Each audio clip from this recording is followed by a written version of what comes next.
Back when I was in high school, I was applying for colleges, and I always put down law and sent the card in.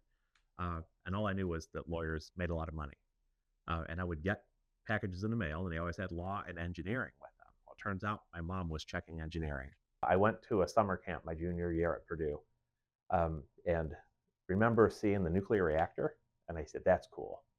So I started at Purdue in nuclear engineering. I'm taking classes, and the class that was famously difficult was programming. Everybody talked about it. Oh, this class is a killer. And I took programming, and I said, man, this just makes sense. So I decided that was a good time to be like, maybe I should look into this computer engineering thing. At the time, it was a while ago. It was brand new. My wife and I got married.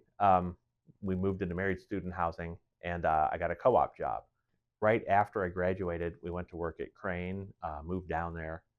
It was a pretty cool job. Did a lot of work in electronics manufacturing, which was an area I didn't know that much about until I moved into it. Eventually moved up to this place called Electronics Manufacturing Productivity Facility in Indianapolis. And then had a chance to do an adjunct, teach a course as an adjunct, and realized I really loved teaching. It was a lot of fun.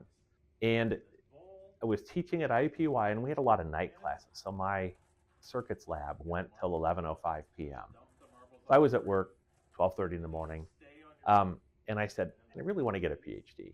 One night I got an email that said that the Purdue Board of Trustees has approved this new degree, engineering education. In my first meeting, I met with PK Embry, who would be my advisor. And I said, I'm already a tenured professor here, so this should be a piece of cake. I know how to do research. And we had a talk, and he said, eventually he said, basically, no, you don't know how to do research. And it was a pretty big epiphany for me. Like, oh yeah, I thought I was a lot more ready for a PhD program than I was. So that was the biggest piece that I learned, how to do that research. And the other one was really discovering some things that I was interested in, but couldn't quite put my finger on how to describe it. So first year student success, that became what I'm really passionate about. My freshman year was rough in circuits and math. I had to repeat some classes. So I thought, I can relate to the students. I know you're struggling. Yep, I got an F in my first circuits class too, and had to retake it. So I figured out, put all these pieces together and figured out, there are things we can do in the first year that help these students be more successful and stick with it. So right now I'm Associate Dean and Director of Engineering here at UIndy. It's a brand new program. It's only 7 years old. So it was a unique opportunity to come in and work with faculty who all were recently hired.